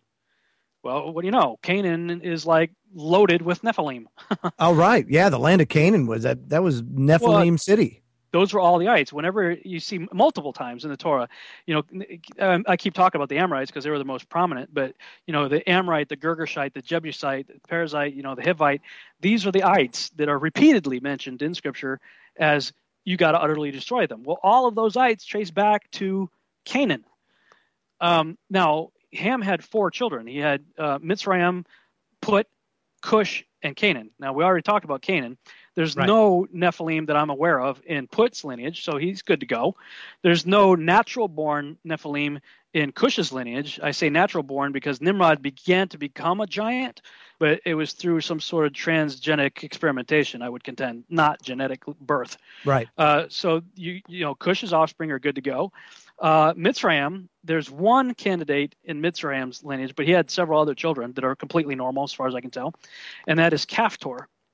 Now, Caphtor became the father of the Philistines. Okay, well, Amorites are mentioned over 80 times in the Bible, and Philistines are mentioned over 200 times in the Bible, and in both cases, we know there are giants among them. Right. They are the arch enemies of Israel that they're always told to utterly destroy, kill them all. Oh, right. And that's the story of David and Goliath. Goliath was a Philistine, right? He's a runt. He's a runt of the litter at 9 to 12 feet tall. Right. And he's got 4 brothers who were born to the giant in Gath. So, but here's the thing that intrigued me the most about Mitzrayim's son Caphtor. Caphtor is the father of Philistines, but he's the one that settled the island of Crete. Well, Crete is where all of Greek mythology comes from. So if you want to know where, the legends of Hercules and Zeus and all that come from, well, he's the guy that settled there after the flood. So that's unbelievable. It's crazy. I mean, this is where this research will take you. It starts to explain the origin. That's why I did the DVD, and people can watch this on YouTube for free. If you go on YouTube and just punch in Mythology and the Coming Great Deception, it's an 1.5-hour long lecture that I trace all this stuff and show this stuff to you. So you can check it out for free on YouTube. But yeah, so all of Ham's offspring are not bad. People get upset, especially, and I'll just say this, especially people of color. And I'll just say right up front that I am in no way, shape, or form a prejudiced man. Right. Not at all. God's against prejudice, and so am I. But they're under the misconception that all black people come from Ham, and all white people come from Japheth, and all Asians come from Shem. Okay, think that through for a second. Mm-hmm. I'm French, Scottish, and Polish. My wife is Italian. There is no way that either of us are going to get together and produce a Chinese child. It's not going to happen. That is not going to happen. So and anybody can practice this at home if they'd like to, and to look for empirical, let's do this. Let's do this empirically. Yes, everybody, let's go try and make Chinese do some babies. Experimentation. All right. And the Chinese out there who are listening, I want you to go, get together with other Chinese people and try to produce a Caucasian or a black child. It's not going to happen.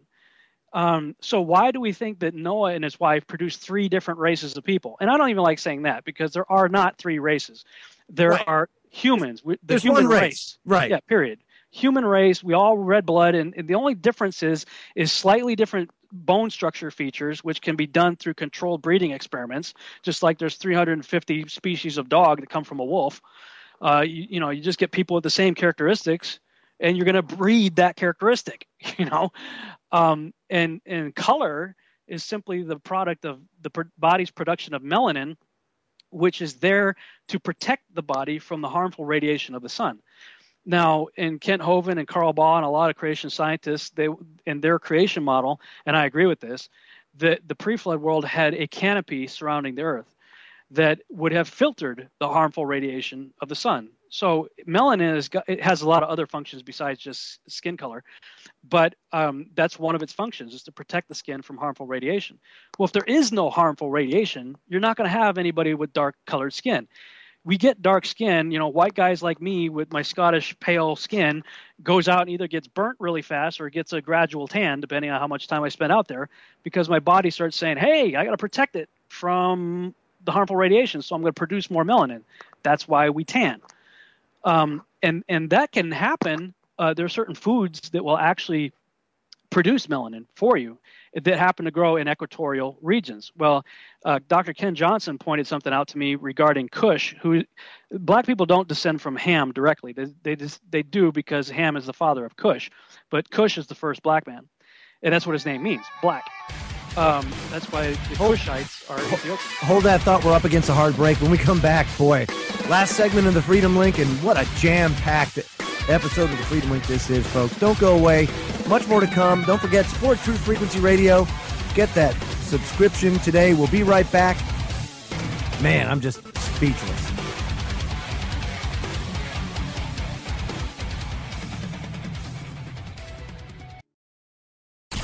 This is London calling on Longwave. The Chris Everard Show. Sundays on Truth Frequency Radio.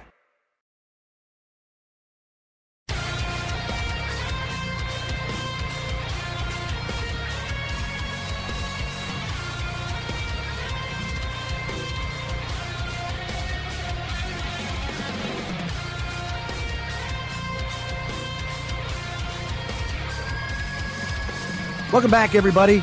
Last, and it's sad to say, last segment of the Freedom Link tonight is my special guest, Rob Skiba. His website, kingsgatemedia.com, kingsgatemedia.com. And man, I'll tell you, we're into this, Rob, talking about where skin color and characteristics came from and the lineage back. I mean, this is fascinating stuff. Yeah, I started to mention earlier, Dr. Ken Johnson had pointed me to something a while back, and it was an Egyptian hieroglyph that showed two people that looked like they were white people. But one of them was pregnant, one was probably a nursemaid or something. And they're showing this person in various stages of their pregnancy while the nursemaid is taking certain types of berries and mixing them together and feeding them to the pregnant person. And the last depiction showed the pregnant woman had given birth. The white pregnant woman had given birth to a black child. And when I first heard of that, I started looking up. People can look this up for themselves too. Melanin producing fruits and vegetables.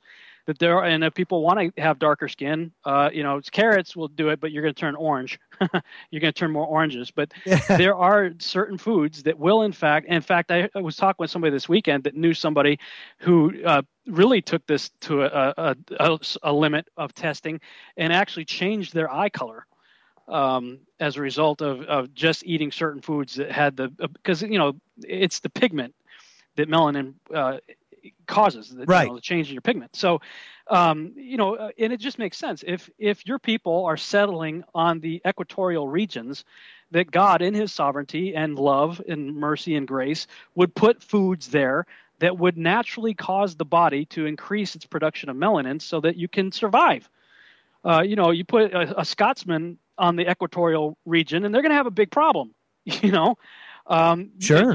And conversely, if you take an African and put them up in the northern plains of Siberia, they're going to have a problem. Sure. Because their bodies metabolize fat differently. This is not evolution. This is adaptation that God put within us. Like the Eskimo has a way of metabolizing food differently than somebody that lives in the equator. God did that. He put that into us so that we could survive in the various places. So, I just want to put that out there right now to demystify color. First of all, I mean, right. it's not as complicated as people want to make it, and facial features and things like that. Okay, Tower of Babel. Oh, this is an awesome. But I really want to get into this and Nimrod, because boy, Nimrod was just so pivotal in totally train wrecking the human race. Oh, yeah, for sure. And I would say this, when I mentioned earlier, the two things that differentiate the days of Noah from any other time of human history are two things. One, hybridization, whether you're talking angel human or animal human. We've already talked about that. The other thing is, on the 350 years after the flood, is the creation of interdimensional portals. What is that? Well, the Tower of Babel, for one thing. The Tower of Babel was created to reach into heaven. That's what you read in Genesis 11. Well, It's not about height. Look, God didn't freak out when we built the World Trade Centers. Or so it's not like the second coming of the Freedom Tower or anything like that. No, God's not. He doesn't care about height. That's not the issue. And they didn't care about height either. If your goal is to build a tall structure to reach into heaven, well, you start on the tallest mountain you can find. You don't build it in the plains of Shinar. you don't build it in a valley. Good point. Hello, McFly. I mean, it's duh. No, it was an interdimensional portal. In fact, Joshua goes into a lot of detail regarding the Tower of Babel, and the Sumerian texts do as well. Enmerkar, who I believe was a Sumerian name for Nimrod, was building one of these structures. And we could think of it like this way, like a Stargate, okay? An interdimensional portal at the top of what I believe is a ziggurat structure. That they may bridge this world with that of the spiritual realm. And Joshua said that Nimrod had divided the people up into three different groups. And one group's goal was to, when they bridge the veil, when they create the Stargate portal, was to go in there and assault the angels. The next group was to go in there and take the throne room and kill God. And the third group was to go in and set up their own gods with Nimrod as king of the heavens and earth. Well, what's intriguing to me about the story is that God looks down at what's going on, and he says something rather interesting. He says, now whatever they imagined to do would not be restrained from them, which means it was theoretically possible. Right. Not that they could kill God. I don't believe they could kill God, but it was theoretically possible that they could have rent a veil, because there is a veil. We see it in Scripture. Elijah, he's got his buddy there with them, and Elisha, I think, was freaking out. They got their enemies around him. He's like, "You don't see what I see, Lord. Open up his eyes." Boom. The veil is removed, and he sees the heavenly hosts all around him. Like, oh, okay, I get it. There is a realm just beyond our senses, and we, just like in the days of Noah, are creating interdimensional portals with CERN and other hadron colliders and things of that nature. Yeah, isn't that interesting? You know how many people poo-poo that and say, oh, no, well, the science doesn't support that. That's no way these spirals showing up in the sky have anything to do with that. No. Oh, yeah, come on. The Norway spiral, hello. Yeah, and then I have to ask, I asked the question very simply to everybody, and I always get the deer in the headlight looks. Can you please name me one thing that the government has told you that is true? Oops. Yeah. Yeah. It's interesting to me that they had this technology almost 3000 BC. Okay? Yeah. And this flies in the face of evolutionary or even theistic evolutionary thinking, because evolutionary thinking says the further back you go, the dumber everybody is, and the more primitive, when it's the exact opposite. We are only now beginning to catch up to what was going on in the pre-flood world and shortly afterwards. But this was a brilliant strategy of God. If you think of Atlantis-style technology and understanding, wisdom, knowledge, what better way to mess it all up than to get everybody so they can't understand each other? Oh, right. And there's really good biblical reason as well as extra biblical reason to say that God confounded the languages into 70 different languages. That's 70, folks. 70. 70. And it's not just languages. It's people groups. It's the nations. There's 70 different people groups, 70 different languages, and there's probably, to the best of my estimates about 1,000 people on the planet at the time of the Tower of Babel, which is only 100 to 150 years after the flood. So, it's not too, you got 8 people to get off the ark, and then, 150 years later, I think you got about maybe at the high side 1,000 people. What a number is, they split up into 70 different people groups. Now, imagine you're a group with Einstein. Okay, cool. Your buddy over here is in the group with Pee Wee Herman. So, I mean, you're screwed. You know what I mean? I mean, what's the collective wisdom of that group? So you can see how, some societies, some cultures develop maybe quicker, and that's why you have like the Sumerians. I believe Nimrod, whoever went with his group, they had the benefit of his knowledge, Right. And so he settles Sumeria, but he becomes known by many other names. Why? Because everybody went away from the tower talking about the same guy, now in a different language. So, same guy becomes known as Enmerkur or Gilgamesh or Apollo or Cyrus or, Orion. Any Ninurta, a whole bunch of different names. I refer to him as the man of many names because that's exactly what he is. And I try to tie at least some of the major stories together, showing that they're all pointing and talking about the same guy. And I credit Tom Horn for pointing me in that direction, as well as Peter Goodgame. These are 2 other researchers who really got me going in that direction. Peter Goodgame's got a book called The Giza Discovery that's online for free. Just Google Giza Discovery by Peter Goodgame. Fascinating read. It's what really launched me into a lot of my research.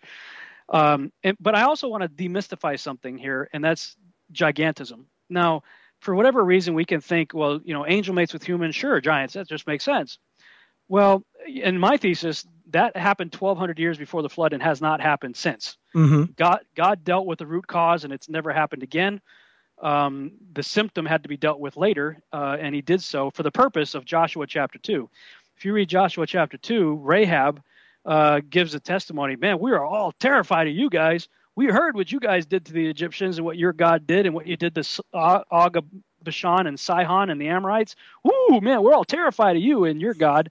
Well, that's the purpose. I mean, either way, you've got to reckon with the fact that God allowed Nephilim to be after the flood, whether you believe in multiple incursions or not. We all have the same problem to deal with. There are giants after the flood. Oh, absolutely. But in my scenario, the root cause is dealt with. I mean, it doesn't make any sense to put an external Band-Aid on an internal tumor. You haven't dealt with the problem. If you believe in multiple incursions, then you've put an external Band-Aid on an internal tumor. And you have God wiping the whole world out and leaving 8 helpless people, 4 helpless women, to the whims of countless fallen angels. Here you go, guys. Pick up where you left off. Have fun. Bye-bye. Yeah, that just probably won't end well. That's that's not good. Cool, and that's not my God. My God's not like that. He dealt with the root problem. The root cause is over and done with, and the symptoms, he allowed his people to deal with the symptoms for 2 reasons: to show himself great and to show them great through him. Him working through them. But let me demystify gigantism. Sure. You mentioned Liger at the top of the broadcast. Oh, yeah, that was fascinating when I saw that on your presentation. Dude, it blew me away. People can go to the website liger.com. That's the primary website for the Ligers, liger.com. And you'll see that they took it's called a Liger. Tigons. What is it called? No, you just broke up again. So if you could just start from the Liger.com and then go into what it was all about. Go ahead. Yeah, Liger.com is like the official website of the Liger. It's called a Liger because it's a male lion and a female tiger. Unreal. Now, if you take a male tiger and a female lion, you get a Ligon. The Ligons are not giants. The Ligers, on the other hand, are. They keep growing until they die. Why?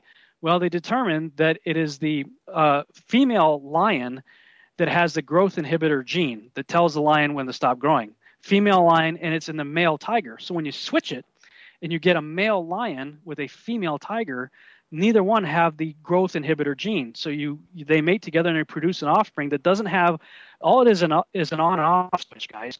They don't have the on and off switch that says, hey, stop growing at a certain age. Right. My on and off switch growth inhibitor gene kicked in at about 16 years of age and said, Rob Skiba, stop growing at 5'11" tall. You've got one that told your body when to stop growing at the age whatever you stop growing. But if you turn that switch off or remove it, well, then you just keep growing. I just demystify gigantism with a empirical scientific fact that is observable with the liger. And I would also say repeatable. Yeah, repeatable. Absolutely. Yeah, it's repeatable. It's observable. Man, that's a scientific method. What do you know? And that could happen today with what we know with the human genome. They could just as easily genetically engineer a baby or a fetus or what have you to not have the growth inhibitor gene turn on. And if they do that, that kid's just going to become a giant. And, that's the way it is. So, and this is a different type of gigantism from, Robert Wadlow and some of these other guys, that we know of in history. Right. He had was it pituitary gland or whatever? It was a glandular problem. But people of modern times have the disorder that he had, generally are frail, usually have a lot of health problems and don't live very long.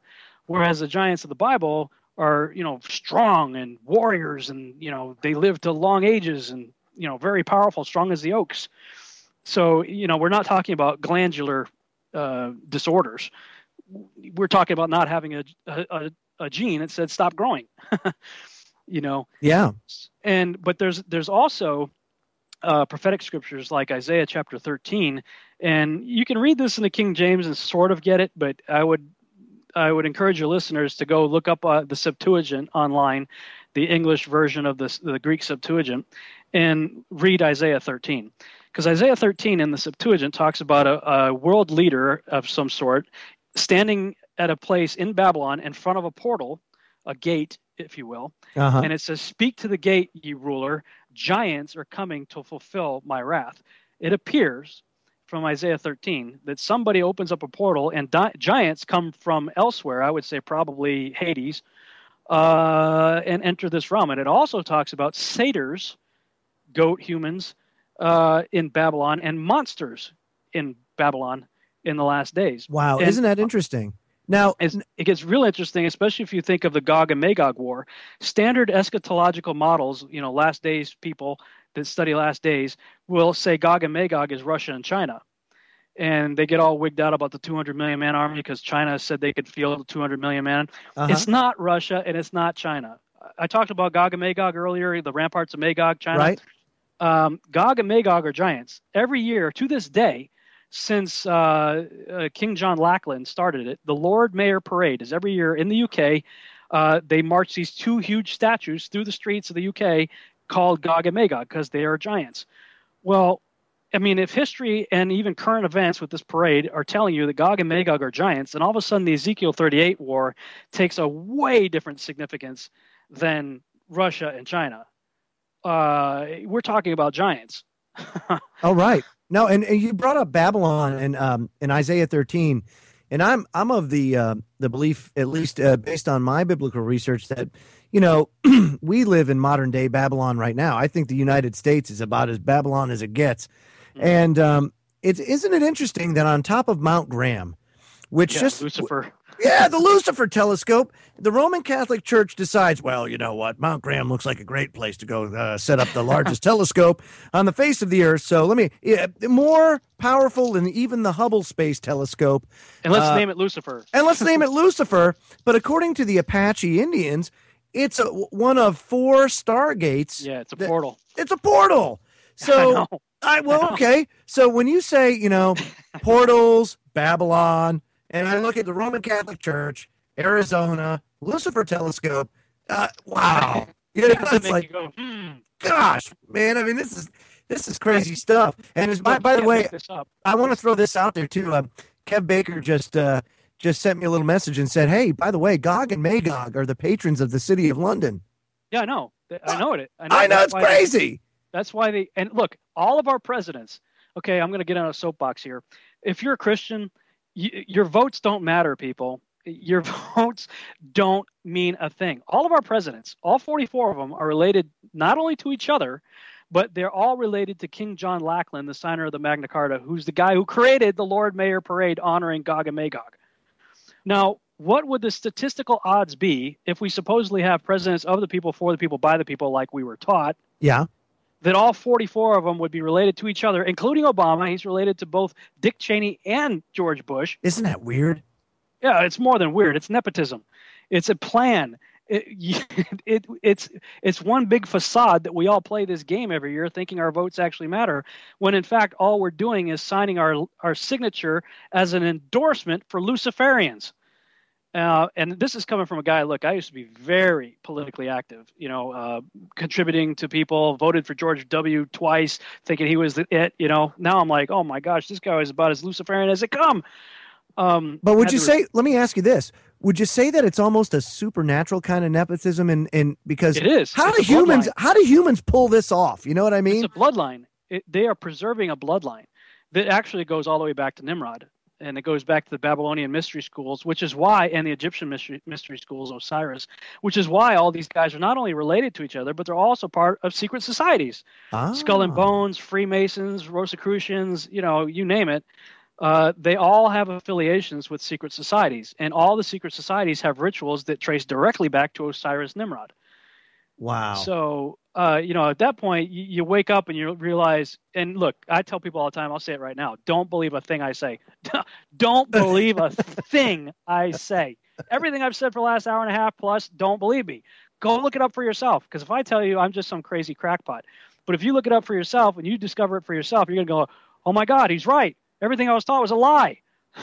Oh no, you're right. I mean, we find that so many times, and that's one of the things that we pride ourselves on is that, hey, no problem, just go look it up for yourself, because go look it up. The truth is the truth. No matter if you want to accept it as the truth or not, that's not going to change it.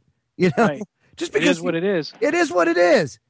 I mean, it's unbelievable. And Nimrod, one of the things I learned about Nimrod, the funny thing is, like, for example, all the pagan holidays that everybody does, Christmas and Easter. One of my favorite times a year, and I know it's kind of sick, and I'm sorry, folks, you know this because I've said it in the past, but I call it the running of the sheeple or Black Friday, because because it to me it's like, we have the running of the sheeple, like who's going to get trampled today, who's going to fight over a $5 toaster, but really we have the society today has devolved to that. I mean, it's savage.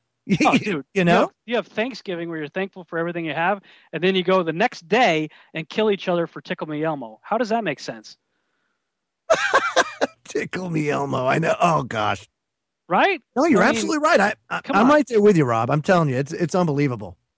Well, and the Christmas and Easter thing, that was hard for me too, because I have very fond memories of. Me too. I mean, Christmas has always been a great time in my family growing up, and the Christmas tree. I used to love laying under the Christmas tree, looking at the lights, dancing on the ceiling, the smell, all that stuff, man. My wife still grieves that. I mean, to this day, because this will be the second Christmas coming up where we don't do it. And boy, did we catch hell. I mean, we caught total hell from both sides of the family, because it's what you make of it, Rob. Yeah, well, it's not true. It's what it is. I mean, the call of the last days is to come out of Babylon, my people. Why? So you do not partake of her plagues. It's conditional. If you choose to stay in Babylon, well, guess what? You're going to get the wrath that's poured out on Babylon. It's not meant for you. But, if you decide to stay there, he's told you to get out. But if you don't want to get out, people. Yeah. Yeah. And for me, I wrote my book, Babylon Rising. And what I thought was the last chapter, where I was talking about our troops coming out of Babylon, Iraq. And I thought, okay, I'm done. And, God basically said, no, you're not. You got to come out of Babylon too. And I'm like, I'm not in Babylon, Lord. Yeah, you are. And he started to reveal to me just how many practices and rituals and traditions and things that we do in the standard Christian, environment that is directly related to Nimrod. And, it grieved my heart. It really did when I realized, look, people have to go do their own journey, do their own research, but it is a fact. Christmas and Easter have absolutely nothing to do with the Savior you say you believe in. Now, you've been to Israel, right? And I've been to the Middle East. I did 2 tours in Iraq, and I was also in Bosnia for a while. And I'll tell you what, if you go over there and you ask them what Easter is, they'll tell you what Easter is. They know what Easter is, and it has nothing to do with the resurrection of the Messiah. Nothing. Not at all. Same thing. Same thing. I mean, and people in the occult and Wicca and Druids and whatnot, they mock us. They know and people who come out of that and become Christians, they're shocked to see how much is going on in the church that's identical to what they just came out of. And, absolutely. And it was sobering for me. And look, I'll just tell people, look, do the research. Yes, tradition sometimes can be hard to let go of, but for me, it wasn't all that hard. It's like, okay, once I knew the truth, there was no going back. Right, because see, my love of God, my love of Yahweh trumps religious talk-a-note. It does. Yeah, that's right. That's tradition. Really at the end of the day, tradition, while I have a lot of fond memories and a lot of good family gatherings and all that kind of stuff, I cannot continue to participate because my love for God and for Yeshua trumps all that stuff. That's right. You have to ask yourself, what are we living this life for?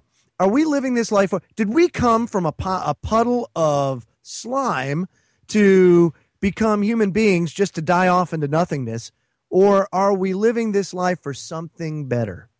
Amen. That's really what it's all about for me. And that's why we had to make that hard decision when it comes to dealing with our families. But for us in our hearts, my family, it's a relatively easy one to make. Yeah, absolutely. And as I dove in and saw, wait a minute, everybody thinks they're the feasts of the Jews, but that's not what Leviticus 23 says. It says these are the feasts of Yahweh. These are the feasts of Yahuwah, Yohei-Vavhei. Right. They're his, and he's got 7 of them, 8 if you count the Sabbath. So I'm going, wait a minute, this is kind of a good deal. Yeah, you get more. If I trade 2 pagan holidays, I'm going to get 8 that are all directly related to and are foreshadows and tell everything about my Savior.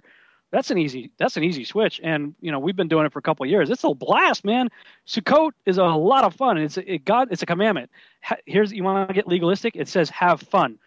Okay, let's get legalistic. Take a week off, go camping with your family, have fun. Use your tithe money to do it, and bring strong drink if you want. Doesn't get any better than that. Yeah, right? I mean, come on. You trade 2, you get 8. It's a pretty good deal. And, absolutely. And you're getting out of Babylon at the same time. I'm thoroughly convinced that we're at the end of the show here, but maybe we'll have to do another one just on Nimrod. Oh, yeah. I'm thoroughly convinced that he's the Antichrist of Revelation. We definitely need to get into that. That's a whole show right there. Okay, so we got about 1 minute and 30 left. Can you plug your website and anything else you want to put out? Any upcoming speaking engagements you got? Yeah, I'm speaking in Austin on 25th and 26th. People can go to the backtothefutureconference.com is the website for that. Backtothefutureconference.com is the next one I'm doing. BabylonRisingBooks.com and KingsGateMedia.com, they're the same website. If you go to that website, you'll see a link at the top that says blog. You can click the blog link, and there is about 1,000 pages worth of content up there right now for free. People can read up on all this stuff. And my radio show is on blogtalkradio.com/revolutionary radio. And so you can listen to that. And the TV series that I'm working on, I'm actually doing them as audio dramas right now, is seedtheseries.com. So you can check all that out. Oh, that's fantastic. Folks, I mean, what an incredible 2 hours, and this is just scratching the surface as far as Bible truths. And, when you take a look at the Sumerian myths, the Greek mythology, all that stuff, it all ties together. It does. And, Rob, thank you so much for coming on tonight. And, man, I got to have you back real soon. This is just heavy stuff. Unbelievable. Yeah, right on, bro. Folks, stay tuned. Down the Rabbit Hole with Popeye coming up next.